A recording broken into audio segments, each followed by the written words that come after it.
Patna city में अपराधियों ने दिन दहाड़े AK-47 से गोलीबारी की। कच्ची दरगाह के पास हुई गोलीबारी में बाहुबली नेता बृजनाथी सिंह की मौत हो गई।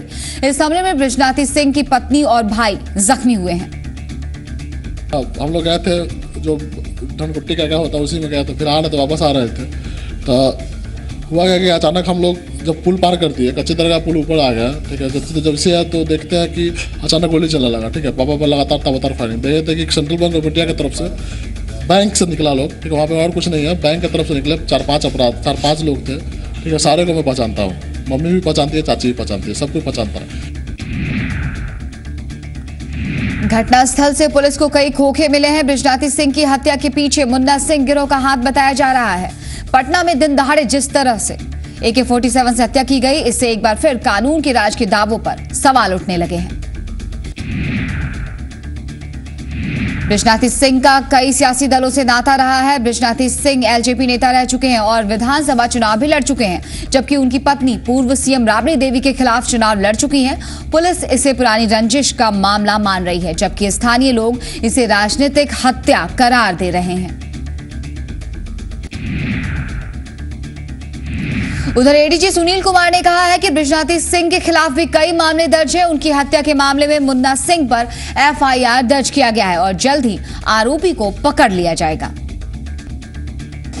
इनके विरुद्ध कई आपराधिक मामले भी हैं और इनके घर वालों ने जो FIR आज दर्ज किया है उसमें मुन्ना सिंह के एवं उनके साथियों के पर आरोप लगाया है कि इन लोगों ने मिलकर साजिश के तहत बृजनाथी सिंह की हत्या कर दी। पटना को विस्फोटों से दहलाने की साजिश को पुलिस ने समय रहते नाकाम कर दिया। करबेगहिया जंक्शन के पास एक प्योरीफायर की दुकान के ऊपर बम बनाया जाता था। कमरे से 2 प्रेशर बम, जिलेटिन की छड़ और बारूद बरामद हुआ है। पुलिस ने इस मामले में 2 लोगों को गिरफ्तार किया है, जिनसे पूछताछ चल रही है। वहीं मौके पर पहुंची बम स्क्वाड की टीम ने सभी बमों को डिफ्यूज कर दिया। बता दें आपको कि कल्पना मार्केट कॉम्प्लेक्स के फर्स्ट फ्लोर पर किराए के कमरे में विस्फोटक रखे हुए थे। जिस कमरे में बम मिला उसमें मुंगेर का राहुल रहता था और नीचे उसकी वाटर प्योरीफायर की दुकान थी। पुलिस के मुताबिक रंगदारी के लिए दुकानदारों को डराने की साजिश रची गई थी। मोतिहारी की कई खास जगहों के आतंकियों के निशाने पर होने की खबर के बाद यहां अलर्ट जारी कर दिया गया है। खुफिया विभाग की रिपोर्ट के मुताबिक रक्सौल में इंडियन ऑयल का तेल डिपो, अलीराज का प्रसिद्ध सोमेश्वर नाथ मंदिर और विश्व प्रसिद्ध केसरिया बौद्ध स्तूप आतंकियों के निशाने पर है। खुफिया विभाग की रिपोर्ट के मुताबिक आतंकी संगठन पैन इस्लामिक, इंडियन मुजाहिदीन और जैश-ए मोहम्मद आतंकी संगठनों ने मिलकर ये साजिश रची है। इस सूचना के बाद पुलिस ने इन जगहों की सुरक्षा कड़ी कर दी है। मोतिहारी एक सीमावर्ती जिला है, अंतर्राष्ट्रीय बॉर्डर है, नेपाल के साथ पोरस बॉर्डर है, जिसमें पूर्व में भी पाकिस्तानी और चीनी नागरिक यहाँ पे गिरफ्तार किए गए हैं पिछले कुछ समय में। उसको देखते हुए जो यहाँ के महत्वपूर्ण प्रतिष्ठान हैं उन सभी पे हमारी सुरक्षा की विशेष नज़र है। जितने भी हमारे ऐसे प्रतिष्ठान हैं उन सभी का सुरक्षा ऑडिट किया गया है और जो संबंधित एजेंसी हैं सभी को इस संबंध में अलर्ट रखा गया है। पटना के बेउर में जमीन विवाद में 2 गुट आपस में भिड़ गए। दोनों तरफ से जमकर गोलीबारी हुई। बताया जा रहा है कि जमीन की घेराबंदी के दौरान यह हिंसक झड़प हुई है। झड़प में दोनों तरफ के 2 लोग जख्मी हुए हैं, जबकि एक महिला ने छेड़खानी का आरोप लगाया है। फिलहाल पुलिस ने मामला दर्ज कर लिया और तफ्तीश शुरू कर दी है। वैशाली में महज 7 रुपए के विवाद में एक मासूम की जान चली गई। घटना बराटी सहायक थाने के चकियारी गांव की है, जहां आटा चक्की चलाने वाले 14 साल के मासूम विक्की की पीट कर बड़ी ही बेरहमी से हत्या कर दी गई। हत्या का आरोप गांव के ही विपिन शुक्ला पर लगा है। बताया जा रहा है कि विपिन गेहूं पिसवाने के लिए विक्की के आटा चक्की पर गया हुआ था और इसी बीच पिसाई को लेकर दोनों के बीच विवाद शुरू हुआ, जिसके बाद विपिन ने विक्की की जमकर पिटाई कर दी। स्थानीय लोगों ने बीच बचाव कर मामले को शांत कराया। इस पिटाई के बाद विक्की के मुंह से खून आने लगा। उसकी गंभीर हालत को देखते हुए लोग पीएमसीएच ले जाने की तैयारी करने लगे, लेकिन तब तक विक्की ने दम तोड़ दिया था। बता दें आपको कि विक्की के मां बाप इलाज के लिए चेन्नई गए हुए हैं।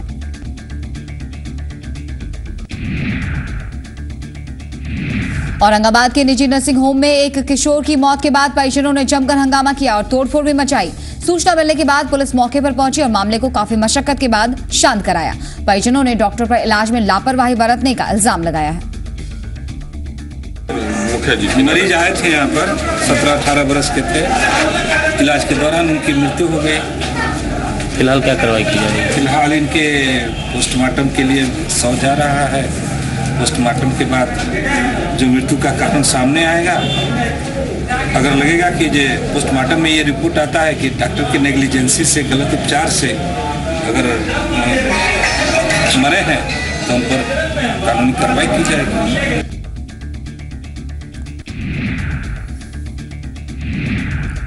पटना में बेऊर थाने के पास सड़क हादसे में एक शख्स की मौत के बाद लोगों ने जमकर हंगामा किया। आक्रोशित लोगों ने घंटों रोड जाम रखा। बाद में पुलिस ने लोगों को समझा बुझाकर मामले को शांत कराया।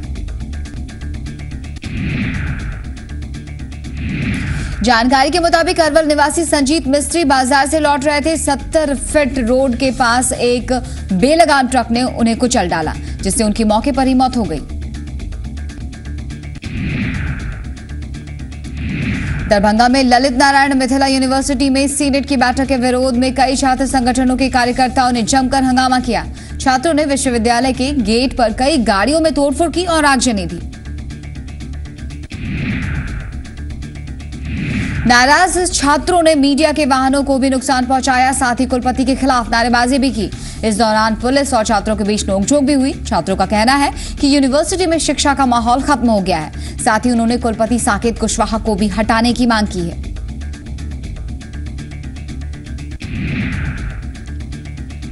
पटना में एसएससी स्नातक स्तरीय परीक्षा के अभ्यर्थियों ने गांधी मैदान में एक मीटिंग की। इस मीटिंग में परसेंटाइल सिस्टम के विरोध का फैसला लिया गया। जब 2 फेज में एग्जाम इसका हुआ तो पहले फेज में क्वेश्चन कुछ कम था और दूसरे फेज में क्वेश्चन कुछ ज्यादा हल्का था। तो सामान्यीकरण की प्रक्रिया, स्केलिंग प्रक्रिया ना अपनाकर आपने परसेंटाइल प्रक्रिया क्यों अपनाई? हम लोग का सबसे बड़ा मुद्दा यही है। और सामान्यीकरण प्रक्रिया आप नहीं अपनाते हुए आपने स्केलिंग प्रक्रिया, परसेंटाइल प्रक्रिया को अपनाया, जो कि सबसे बड़ा विरोध का कारण हम लोग का यही है। अभ्यर्थियों ने एसएससी के फैसले के खिलाफ कोर्ट का दरवाजा खटखटाने का फैसला लिया है। हम सभी जो भी छात्र हैं, हम आगे की रणनीति तय कर रहे हैं। हम लोग न्यायालय जाएंगे। उन्होंने बोला कि आप कोर्ट जा सकते हैं, तो हम लोग सीधे शांतिपूर्ण तरीके से सभी बच्चों को एकत्रित करके अब न्यायालय का हम लोग रास्ता अपना लिए हैं और इसके लिए राज्य कर्मचारी चयनों के लिए आर पार की लड़ाई होगी। इंटर काउंसिल में कॉन्ट्रैक्ट पर काम कर रहे 248 कर्मचारी शुक्रवार से सामूहिक हड़ताल पर चले गए हैं। कॉन्ट्रैक्ट पर काम कर रहे 248 कर्मचारी पूर्ण समायोजन की मांग को लेकर आंदोलन कर रहे हैं। कर्मचारियों के आंदोलन पर रहने से 24 फरवरी से होने वाली इंटर की परीक्षा की तैयारियों पर असर पड़ सकता है। साथ ही इंटर काउंसिल में सर्टिफिकेट या दूसरे कार्यों के लिए आने वाले छात्रों को काफी परेशानियों का सामना करना पड़ रहा है। हम लोग नहीं चाहते हैं जो बाधित हो, क्योंकि हमारा ही भाई है, हमारी ही बहन है। हम चाहते हैं, रिक्वेस्ट करते हैं, उनका आया है कि परीक्षा हित में आप वापस लीजिए, तो हमने उनको खंडन कर रहे हैं कि परीक्षा हित में तो हमेशा वापस लिए हैं। आज भी आप आइए, सौहार्दपूर्ण बात करके हम लोग समाधान करें, हम लोग वापस ले लेंगे। हमारा भी रोजी रोटी है, भूखे तो नहीं होगा। शुक्रवार को पटना विमेंस कॉलेज की छात्राओं ने मुख्यमंत्री आवास के सामने प्रदर्शन किया। इस दौरान छात्राओं ने विमेंस कॉलेज के विरोध में नारेबाजी भी की।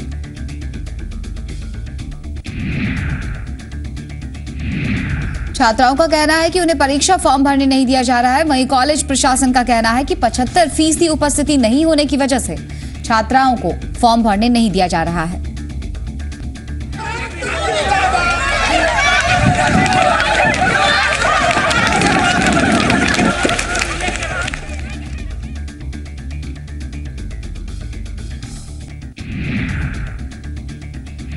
पटना में बिहार प्रदेश के जेडीयू पदाधिकारियों की बैठक का आज दूसरा दिन है। पहले दिन हुई बैठक में संगठन के विस्तार और पार्टी की अगली रणनीति और कार्यक्रमों को लेकर चर्चा हुई। इस बैठक में प्रदेश अध्यक्ष वशिष्ठ नारायण सिंह के साथ पार्टी के कई पदाधिकारी मौजूद रहे। आज की बैठक में सभी जिलाध्यक्ष भी मौजूद रहेंगे। बिहार सरकार के खिलाफ बीजेपी के अभियान पर जेडीयू ने हमला बोला है। प्रदेश अध्यक्ष वशिष्ठ नारायण सिंह ने कहा है कि बीजेपी को जनता ने नकार दिया है और खबरों में बने रहने के लिए ये कुछ भी करते रहते हैं। जेडीयू इनको गंभीरता से नहीं लेता। बीजेपी शब्दों में हमलावर होती है और बीजेपी क्रिया में विश्वास नहीं करती। बीजेपी बराबर प्रतिक्रिया में विश्वास करती है और बीजेपी के लोगों के अब दिमाग में स्पष्ट यह बात आ गया है कि जनता ने उनको स्वीकार नहीं किया है, तो वो प्रेस के बयान से और सरकार के खिलाफ एक माहौल बनाने के रणनीति के तहत रोज कुछ न कुछ ऐसी बातों की चर्चा करते हैं जो वो भी शासन में रहे हैं और सब कुछ उन लोगों ने देखा है, उसको भी कहने का काम करते हैं। बिहार विधानसभा चुनाव में महागठबंधन की जीत से उत्साहित जेडीयू अब मिशन यूपी की तैयारी में जुट गया है। इसके लिए पार्टी दूसरे दलों से गठबंधन का प्रयास कर रही है। पार्टी के प्रदेश अध्यक्ष वशिष्ठ नारायण सिंह ने कहा है कि आरएलडी और अपना दल से बातचीत हो गई है, साथ ही दूसरे दलों से भी बातचीत हो रही है। वार्तालाप का दौर चल रहा है।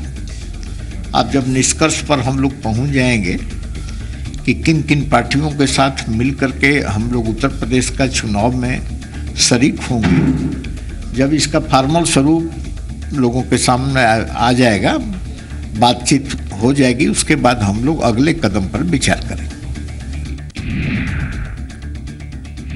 आज जेडीयू के राष्ट्रीय उपाध्यक्ष रघुवंश प्रसाद सिंह ने एक बार फिर से विवादास्पद बयान दिया है। सीतामढ़ी में उन्होंने कहा है कि मधेश नेपाल का नहीं भारत का हिस्सा था, जिसे सुगौली संधि के बाद नेपाल को दे दिया गया था।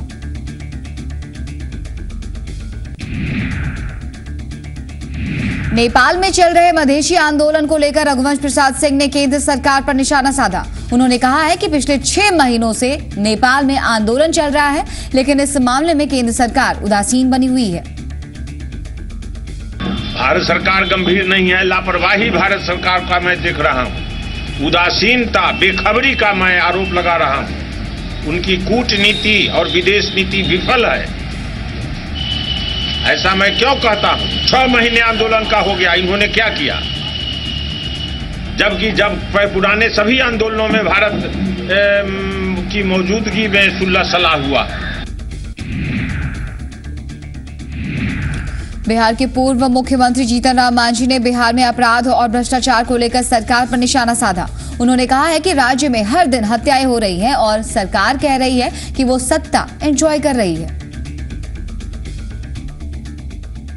इस तरह की घटनाएं रोज आगे बढ़ती जा रही है। हम लोग भी कुछ बोल रहे हैं, हम लोगों की बोली पर कोई संज्ञान नहीं लेते हैं, ये कह करके कि यहाँ पर शासन ठीक ढंग से चल रहा है और माननीय लालू जी कर रहे हैं कि हम इंजॉय कर रहे हैं, सत्ता इंजॉय कर रहे हैं। तो इस प्रकार की बात अगर होती है, हम समझते हैं कि ये बहुत गड़बड़ चीज़ है।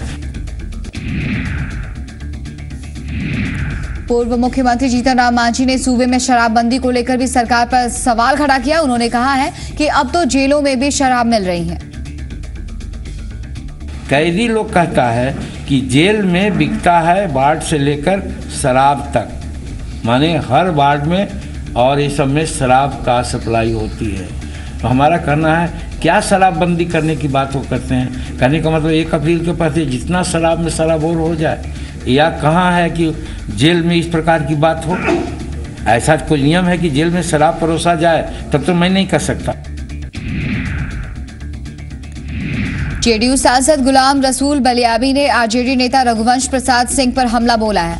बलियाबी ने कहा है कि महागठबंधन में जो भी दरार डालने की कोशिश करेगा, उसे बिहार की जनता राजनीति से साफ कर देगी।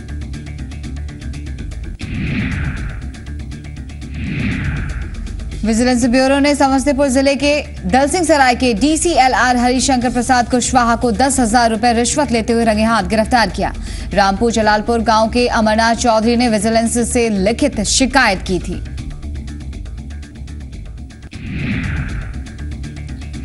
जमीन विवाद से संबंधित एक मामले में आदेश जारी करने के लिए डीसीएलआर पर रिश्वत मांगने का आरोप है। विजिलेंस की टीम ने डीसीएलआर को उनके ही ऑफिस में घूस लेते हुए गिरफ्तार किया। 1000 रुपया के साथ श्रीमान पकड़ा गए हैं कि इतना दे दो फर्स्ट इंस्टॉलमेंट, फिर आगे देखेंगे। 10,000 रुपया बहुत ही गंभीर मामला है। जितना ही विजिलेंस में जांच पड़ताल और हम लोग इंक्वायरी कर रहे हैं, रेड मार रहे हैं, ये भूमि से संबंधित जितना विवाद आ रहा है उससे अधिक कोई विवाद नहीं आ रहा है। मलेशिया में कैद भोजपुर के 11 मजदूरों को एनजीओ की मदद से स्वदेश लाया गया है। 4 महीने पहले नौकरी दिलवाने के नाम पर सभी मजदूरों को बहला फुसलाकर दलाल मलेशिया ले गए थे। 4 महीने बाद इनकी वापसी से घर वालों ने राहत की सांस ली है। इन मजदूरों को मलेशिया भेजने के लिए कमीशन भी लिया गया था, लेकिन फर्जी पासपोर्ट की वजह से सभी लोग मलेशिया एयरपोर्ट पर ही पकड़े गए। करीब 4 महीने बाद एक एनजीओ की मदद से इन्हें विशाखापट्टनम लाया गया, जहां कुछ दिन हिरासत में रखकर इनसे पूछताछ की गई और फिर इन्हें रिहा कर दिया गया। हम लोग मलेशिया में जब पहुंचे तो वहाँ उसका आदमी आया हम लोग को रिसीव करने। वो बोला कि अपना पासपोर्ट दे दीजिए, हम लोग वीज़ा लगा रहे हैं। तो हम लोग को सिंगापुर तक ऐसे पेपर वीज़ा दिया था। वहाँ मलेशिया में वो डुप्लीकेट वीज़ा लगा। तो हम लोग 3 आदमी पहले पकड़ाए, उसके बाद ये 8 लड़का 4 घंटा बाद पकड़ा। तो हम लोग को 2 दिन के बाद छोड़ दिया। हम लोग फिर विशाखापट्टनम जेल में हम लोग 4 दिन रुके। वहाँ से ले जाके हम लोग चेन्नई दोनों अर्जेंट को मैंने पकड़वाया। पिछले कई महीनों से रक्सौल में इंडो नेपाल बॉर्डर पर मधेशी आंदोलनकारियों की ओर से चलाई जा रही आर्थिक नाकेबंदी खत्म हो गई है। आंदोलनकारियों के 2 गुटों के बीच मतभेद की वजह से ये नाकेबंदी खत्म हुई।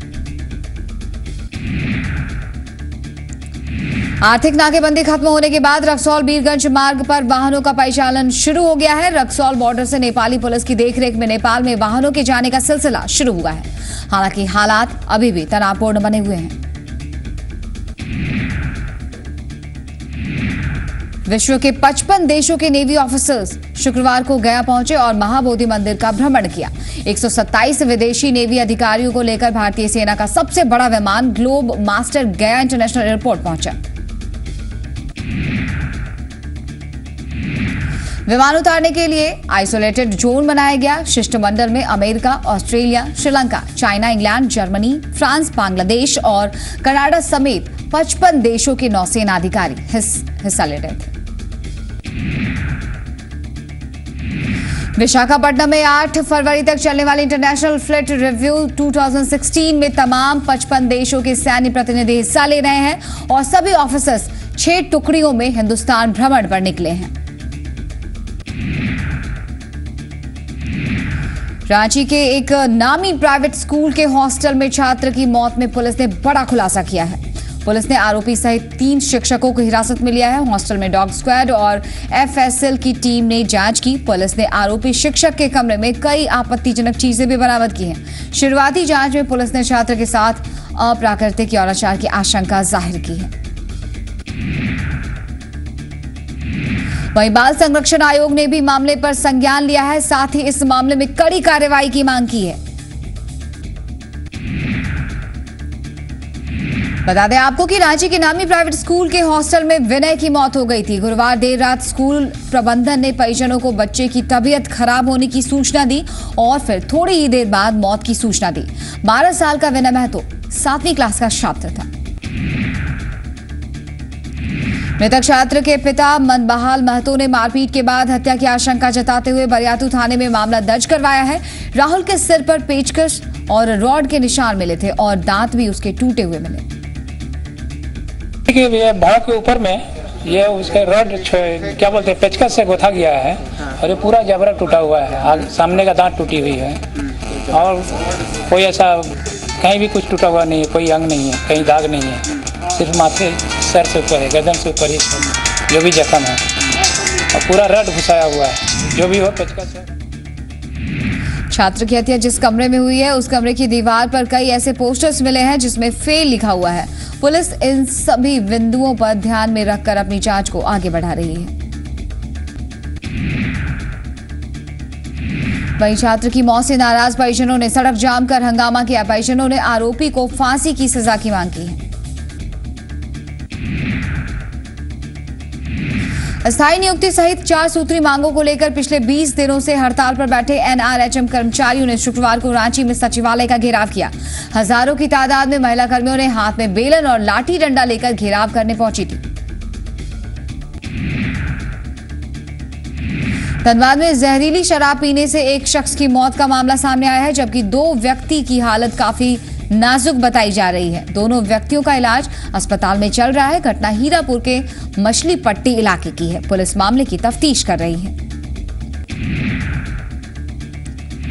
धनबाद में पुटकी थाना के चीरुडीह में एक महिला की पीट कर हत्या कर दी गई। जानकारी के मुताबिक सारथी देवी नामक महिला की अपने पड़ोसी से किसी बात पर लड़ाई हुई थी। बताया जा रहा है कि इसी बात पर पड़ोसी नारायण महतो ने परिजनों के साथ मिलकर महिला की हत्या कर दी। घटना के बाद पुलिस ने 2 आरोपियों को गिरफ्तार कर लिया, जबकि 2 आरोपी अभी भी पुलिस की गिरफ्त से बाहर हैं। जी-पुरवैया की खबर का एक बार फिर से बड़ा असर हुआ है। देवघर सदर अस्पताल में मोतियाबिंद के एक मरीज के गलत ऑपरेशन मामले में कार्रवाई हुई है।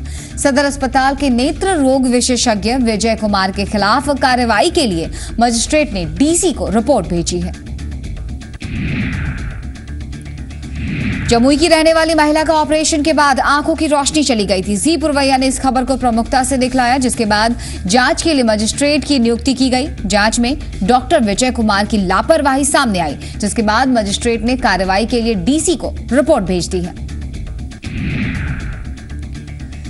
झारखंड के पूर्व सीएम हेमंत सोरेन के बयान पर समाज कल्याण मंत्री लुईस मरांडी ने पलटवार किया है। दरअसल बीते 2 फरवरी को जेएमएम के 37वें स्थापना दिवस के मौके पर सरकार की योजना बनाओ अभियान को हेमंत सोरेन ने मूर्ख बनाओ योजना करार दिया था।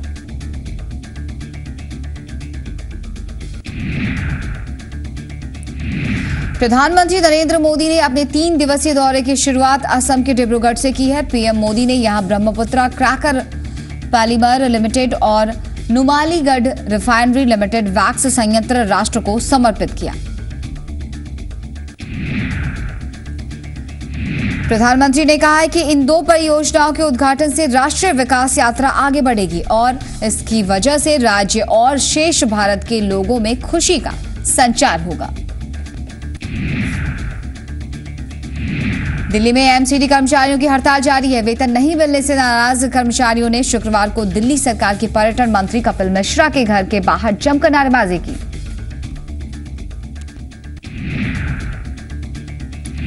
बिहार में कई जगहों पर कल रात 10 बजे के करीब भूकंप के झटके महसूस किए गए। रिक्टर स्केल पर भूकंप की तीव्रता 5.5 मापी गई। समस्तीपुर, मुजफ्फरपुर, सीतामढ़ी, दरभंगा, बेतिया और रक्सौल में भूकंप के झटके महसूस किए गए। भूकंप का केंद्र नेपाल बताया जा रहा है। करीब 10 से 15 सेकंड तक भूकंप के झटके महसूस किए गए।